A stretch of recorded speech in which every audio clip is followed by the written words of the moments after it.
अस्सलाम वालेकुम। Programme inside Pakistan के साथ मैं हूं आपकी होस्ट मुनीबा गुल बाजवा। प्रोग्राम होस्ट मोहम्मद ज़फ़ीर अपनी ज़ाती मसरूफियात की वजह से आज प्रोग्राम नहीं कर सकेंगे। आज मेज़बानी के फ़राइज़ मैं अंजाम दूंगी। मैं प्रोग्राम में तारुफ़ करवा दूं सबसे पहले आपको कि हमारे साथ कौन कौन से मेहमान मौजूद हैं और उसके बाद हम फिर डिटेल में डिस्कशन भी करेंगे। मेरे साथ स्टूडियो में हमें ज्वाइन किया है रहनुमा पीपल्स पार्टी राना गुलजार ताज साहब, आपको हम प्रोग्राम में खुशामदीद कहते हैं। इसके अलावा टेलीफोन लाइन पर हमें ज्वाइन करेंगे MPA शहजाद कुरैशी तहरीक इंसाफ से। इसके अलावा सदीकुल फारूक साहब हैं मुस्लिम लीग नून से, और ख्वाजा नवीद साहब माहिर कानून, वो भी हमें टेलीफोन लाइन पर ज्वाइन करेंगे। हम प्रोग्राम में आज डिस्कशन ये करेंगे कि कल हमने देखा कि वज़ीर आज़म इमरान खान साहब एक सरप्राइज़ की बात एक महीने से कर रहे थे और उन्होंने एक सरप्राइज़ दिया। तो वो सरप्राइज़ जो है उसके बाद पाकिस्तान में क्या पेशरफ्त हुई उसके मुतालिक उसके मुनासबत से आज हमने डिस्कशन करनी है। आज भी हमने ये देखा कि चीफ जस्टिस ऑफ पाकिस्तान ने कल जब खुद नोटिस लिया था कल की सूरत हाल पर, आज उस पर भी सुनवाई मुख्तलिफ राय भी दी गई। अब मसला ये है कि क्या वज़ीर आज़म मज़ीद जो है वो 15 दिन तक रहते हैं नहीं रहते, अपोजिशन के आगे क्या मुतालबात हैं, और ये जो जॉइंट अपोजिशन बनी थी PDMA अब क्या चाहती है इसके ऊपर। तो मैं सबसे पहले गुफ्तगू का आगाज़ करूँगी राना गुलजार साहब से। राना गुलजार, आप मुझे सर ये बताइएगा कि आप क्या समझते हैं, पीपल्स पार्टी तो बहुत एक्टिव रही है इस सिलसिले में, अभी जो आप सूरत हाल देख रहे हैं आज की, तो उस पर आपकी क्या राय है? बिस्मिल्लाहिर्रहमानिर्रहीम। शुक्रिया गुलबाज़वा साहिबा ने बुलाया। देखिए, अपोजिशन जो है अपने मौक़िफ़ पे आज भी कायम है, और पाकिस्तान पीपल्स पार्टी के चेयरमैन बिलावल भुट्टो ज़रदारी साहब ने जो शुरू दिन से अपना एक मौक़िफ़ इख्तियार किया था कि हम इस सिलेक्टेड को नहीं मानते और इस सिलेक्टेड को घर भेजेंगे, तो अपोजिशन का अपना जो किरदार था वो बड़ा कामयाब रहा और वो अपने मिशन में कामयाब रहे। वो खान साहब का अपना एक प्रोग्राम था, जो भी था उनको किस तरह से बहरहाल अपनी ओहदे को छोड़ना था, वो अपनी सीट को छोड़ दिया उन्होंने, और अपोजिशन इसमें बड़ी कामयाब रही है। अब बात इलेक्शन की, तो चेयरमैन बिलावल भुट्टो ज़रदारी जो हैं वो तो शुरू दिन से कह रहे थे कि जी आप वज़ीर-ए-आज़म साहब घर जाएं और नए फ्री एंड फेयर इलेक्शन होने चाहिए और आवाम से रुजू करें और दोबारा आप ये इलेक्शन जो है होने चाहिए। तो अपोजिशन तो अपने जो अपोजिशन ने काम किया है उसमें तो हम कामयाब रहे, और इसका हम पाकिस्तान पीपल्स पार्टी जश्न भी मना रही है, और हम इस चीज़ से घबराने वाले नहीं हैं। ये अवाम है और बिल्कुल अवाम से रब्ता किया जाए और अवाम जिसको वोट दे और जो भी इलेक्ट होकर आए उसको। इमरान खान ने जो तरीक़ेकार इख्तियार किया है इमरान खान साहब ने, वो दुरुस्त नहीं था, वो गैर आईनी था तो और जश्न तो गैर PTI कानूनी भी था। मना रही है इस वक्त देखिए, इस्लामाबाद में। PTI बिल्कुल PTI जश्न मनाए, बहुत अच्छी बात है। खान साहब सबसे पहले तो कोई अपनी ऐसा कारनामा बताइए कि जो उन्होंने किया है, जो उन्होंने 3.5 साल में अवाम को कोई रिलीफ दिया है, किसी इदारे में ट्रांसपेरेंसी आई है, वो अपना एक कारनामा बताएं। महज वो एक बात कर रहे हैं कि जी ये ख़त, तो देखिए वो ख़त को 15 से 20 दिन हो चुके हैं आए हुए, और खान साहब को चाहिए था कि वो ज्वाइंट सेशन का इजलास बुलाते पार्लियामेंट के अंदर, और जो भी इनके रिजर्वेशन थे और ये ख़त था उसके सामने रखते और बताते कि देखिए जी आप हुकूमत की जो बात कौमी सलामती कौंसिल को दिखा दिया गया, उसमें देखिए जो वो सीधा दिखाया है पॉइंट उसके थे वो अंदर, तो बता दिए गए थे। दिखाएं उसके अंदर दिखाया है, उसमें रबिंग भी हो सकती है, वो ओरिजिनल तो नहीं हो सकता, जाहिर सी बात है। खान साहब को मतलब कोई आप तो सर ये कहना चाह रहे हैं उसका फॉरेंसिक करवा लें? नहीं, देखें खान साहब को तो एक बहाना चाहिए था, उनको जाना तो था, उन्होंने तय कर लिया था, उनको जाना तो था, लेकिन उन्होंने ये तरीक़ेकार बेहतर समझा जो गैर आईनी था और गैर कानूनी था। उन्होंने इस तरीके को बेहतर समझा। चले खान साहब बेहतर समझते हैं, अब इलेक्शन होंगे और इलेक्शन में जाहिर सी बात है खान साहब भी जाएंगे, अवाम भी जाएगी, अवाम के साथ रब्ता करेंगे और तमाम जमातें जाएंगी। पीपल्स पार्टी मुतमईन है कि इलेक्शन हो जाए, आप लोगों का तो मुतालबा भी यही था। देखिए, हम इन चीज़ों से घबराने वाले नहीं हैं, ये सब होता रहता है डेमोक्रेसी में। ऐसा खान साहब ने एक रवायत डाली है, बड़ी गलत रवायत डाल दी है, ये अच्छा नहीं किया। पर एक जो सियासी तरीका था, डेमोक्रेसी तरीका था, उसको अपनाते तो बहुत अच्छा होता, लेकिन उनके मशवरा देने वालों ने बेहतर जो मशवरा उनको दिया होगा। के रहनुमा जो हमारे साथ मौजूद है सदीकुल फारूक साहब, उनसे भी राय ले लेती हूँ। सदीक साहब, मुझे ये बताइएगा कि जैसे राना साहब कह रहे हैं कि उन्होंने ये रास्ता अपनाया और इस तरह से जो है वो एक डेमोक्रेटिक वे से अलग जाकर जो है ये प्रोसेस किया, आप क्या समझते हैं कि ये जो डेमोक्रेटिक वे की बात हो रही है कि उन्होंने जाना तो था और वो चले गए, तो आप लोग इस बात से मुतमईन हैं? मुतालबा तो यही था ना अपोजिशन का। बिस्मिल्लाहिर्रहमानिर्रहीम। बहुत शुक्रिया मुनीबा गुल बाजवा साहिबा। पहली बात, मैं राना गुलजार ताज साहब ने बातें की हैं, एक आध पॉइंट ज़रा वो ज़्यादा अच्छी तरह से वाजे नहीं कर सके, बाकी उन्होंने बहुत अच्छी बातें की। पहली बात यह है जी कि आइन और कानून और पार्लिमानी रिवायात और पार्लिमानी प्रैक्टिस की मौजूदगी में जो सारी चीज़ें लिखी हुई हैं, इनमें सरप्राइज कोई नहीं होता। सरप्राइज तो कोई छुपी हुई चीज होती है जो आइन और कानून से हटके। तो आइन कानून साफ है, उसमें बता रहे हैं कि जब आप एक अदम एतमाद के आखिरी दिन वोटिंग होनी है, उस पे आप आइन के आर्टिकल 5 का हवाला दें और खुद ही इंटरप्रेट करे डिप्टी स्पीकर। जो खत पढ़े भी तो पहले से लिखा हुआ ऑर्डर पढ़े, स्पीकर का जो वहां मौजूद भी नहीं है, और वो कहे जी मैं वोट ऑफ कॉन्फिडेंस को मुस्तरद करता हूं साजिश की बुनियाद पर। जी। ना इंक्वायरी हो, ना कोई FIR हो, ना केस अदालत में जाए, तो स्पीकर हो या डिप्टी स्पीकर, इसके पास आइन की तशरीह का कोई इख्तियार नहीं, ये सिर्फ सुप्रीम कोर्ट के पास। लिहाजा पहली गलती, बहुत बड़ी संगीन गलती हुई कि उन्होंने सुप्रीम कोर्ट का रोल अपने पास ले लिया, और जिन लोगों पर इल्जाम लगा रहे थे, फर्ज करे वो मुलजिम हैं, क्या उनसे उन्होंने जवाब लिया?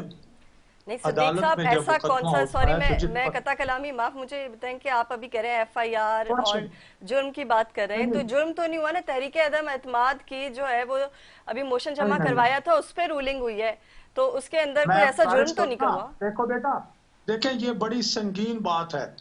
ये आपके जितने भी लोग व्यूअर्स हैं, ये जो मामला है वोट ऑफ नो कॉन्फिडेंस, बता दिया कि 197 लोग हैं इधर, इनके साथ उस दिन 80 लोग गए PTI के।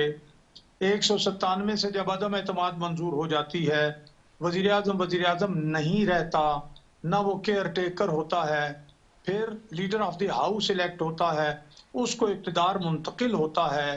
फिर वो मामला, चूंकि जिस दिन असम्बली ने इजला अपना हल्फ उठाया था, उससे 5 साल 2023 में जाके पूरे होते हैं, वो उस वक्त तक चलाते हैं, नहीं चलाते, पहले असम्बली तोड़ते हैं। ये इस्तेकाक आईनी तौर पर उस नए मुंतखब वज़ीर आज़म का है। उस सारी चीज को सबूटाज कर देना, आइन की मनमानी तशरीह करना, सुप्रीम कोर्ट का किरदार ले लेना, और ये सारा गैर आईनी काम है। इसीलिए तो नहीं, सुप्रीम सुप्रीम कोर्ट ने ने तो अज खुद सुअर को नोटिस लिया नोटिस ना, किया। सुप्रीम कोर्ट ने तो जी। अज खुद नोटिस लिया ना, इसी बात के ऊपर तो अज खुद नोटिस लिया। लेकिन मेरा सवाल ये था कि PDMA का मुतालबा या अपोजिशन की तमाम जमातों का मुतालबा तो ये था कि प्राइम मिनिस्टर चले जाएं, वो अपनी सीट छोड़ दें। उन्होंने सीट छोड़ दी, अब तो प्राइम मिनिस्टर नहीं है अपनी सीट के ऊपर, नए इलेक्शन होने जा रहे हैं। आप लोगों का यही मुतालबा था कि अर्ली इलेक्शन होने चाहिए, ऐसा ही तो है 90 दिन के बाद अर्ली इलेक्शन है ना।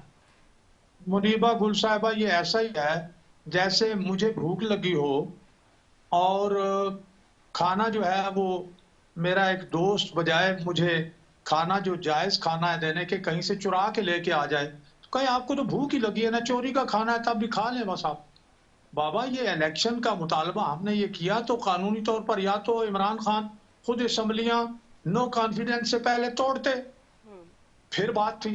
अब जब नो कॉन्फिडेंस उनके खिलाफ नोटिस हो गया, जिस दिन फाइनली वोटिंग होनी है, उस दिन ये सारा चक्कर चला के और इसको हटा के, और फिर उन्होंने असम्बलियां तोड़ी, सारे मामलात अपने पास रख लिए, तो फिर ये बात गैर आईनी है। जब तक सुप्रीम कोर्ट का फैसला नहीं हो जाता, उस वक्त तक, चूंकि सुप्रीम कोर्ट ने पाबंद भी कर दिया है बिल्कुल कि ऐसे ही है। वज़ीर आज़म के तमाम अहकामात पर अमल दरामद सुप्रीम कोर्ट के हुक्म से जो है वो मशरूत हो।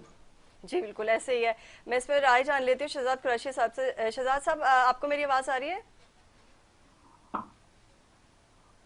शहजाद साहब, शहजाद साहब, आपको मेरी आवाज आ रही है?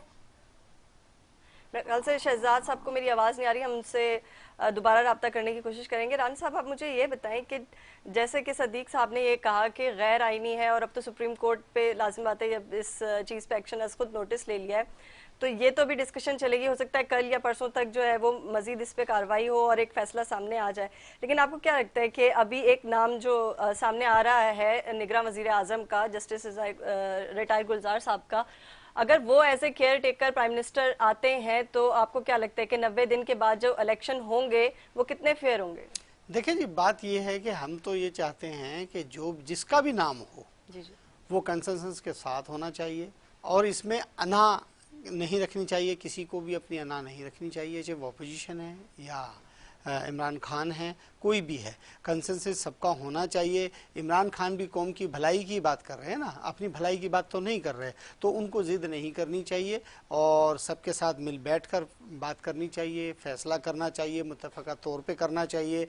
और खान साहब ना जाने, मैं तो इस बात पर बड़ा हैरान हूँ कि वो किस खुमार में हैं, कौन सा उन्होंने कौम के लिए ऐसा काम किया है जिससे वो मतलब ये है कि वे नीचे उतरना पसंद नहीं कर रहे, कि इससे बात करना पसंद नहीं कर रहे। कोई ऐसा कोई काम तो बताएं ना। उन्होंने हाँ 3.5-4 साल जो भी किया है, उन्होंने स्टेज पे खड़े होकर अपने मुखालफिन को सिर्फ गालियां बकी हैं, बदतमीजी की है, ये उनका एक पूरे एक महीने से तो हम अपोजिशन को भी देख रहे हैं कि मुख्तलिफ स्टेज पे खड़े होकर जो है वो अपनी बात भी कर रही हैं और उनकी बात पूरी हो गई है। मुझे ज्वाइन किया शहजाद कुरैशी साहब ने। शहजाद कुरैशी साहब, आप क्या कहते हैं कि ये जो इकदाम है या जो ये सरप्राइज जो इमरान खान साहब ने दिया था, अपोजिशन का मुतालबा यही था कि अर्ली इलेक्शंस हो जाएं, तो अर्ली इलेक्शंस के बाद भी क्या एतराजात हो सकते हैं अपोजिशन को?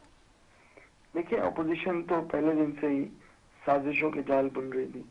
अपोजिशन का काम क्या था, सारी जमातें इकट्ठी हो गई, कभी एक होती, कभी अलग होती, फिर मिल जाती, इसी तरह कभी लॉन्ग मार्च, कभी शॉर्ट मार्च, कभी एहतजाज हो, कभी गवर्नमेंट को हटाओ, कभी ये करो वो करो। जो जमहूरियत दुश्मन इक़दाम थे ऑपोजिशन ने मुकम्मल तौर पे उस पर पूरी उतरी है। ऑपोजिशन का काम क्या था, आपस में एक हो जाओ, अपनी करप्शन को छुपाओ, अपने बड़ों की करप्शन को छुपाओ, मिल के इमरान खान की गवर्नमेंट गिराने की बात करो। अब जब ये कहते थे अर्ली इलेक्शन होने चाहिए, मकबूलियत खो चुके हैं, खान साहब को कोई नहीं जानता, तो इन्होंने देख लिया कि अब इनका हाल ये हो गया कि इनकी वाकई कांपे टांके रही हैं। ये चाह रहे हैं कि इलेक्शन किसी तरह अभी ना हो, क्योंकि अभी जितने सर्वेज आ रहे हैं उसमें इमरान खान साहब नंबर 1 आ रहे हैं और लाखों की आवाम की आप देख लें सड़कों पे निकली हुई है, कहीं पर भी हो सड़कों पे आवाम निकली हुई और सिर्फ एक बात करिए कि हम किसी किस्म की गुलामी बर्दाश्त नहीं करेंगे। अच्छा, इस वक्त इस्लामाबाद में जो पीटीआई का जो एहतजाज चल रहा है, शहजाद साहब मुझे ये बताएं कि वो जश्न है कि एहतजाज है? देखिए, इसमें दो चीजें हैं। एक तो ये कि ये मिक्स अचार, चोरों का टोला नहीं आ सका, ये रुक गया, इसका जश्न है। और एहतजाज ये है कि एक मुंतखब हुकूमत के खिलाफ साजिशें करना और इंटरनेशनल साजिश का हिस्सा बनना, जिसकी हम सख्त मजम्मत करते हैं। ये मुल्क हमारा है, ये हमारे बड़ों ने बनाया था, ये आज़ाद मुल्क है, इसकी खारजा पॉलिसी आज़ाद होनी चाहिए, इंडिपेंडेंट होनी चाहिए।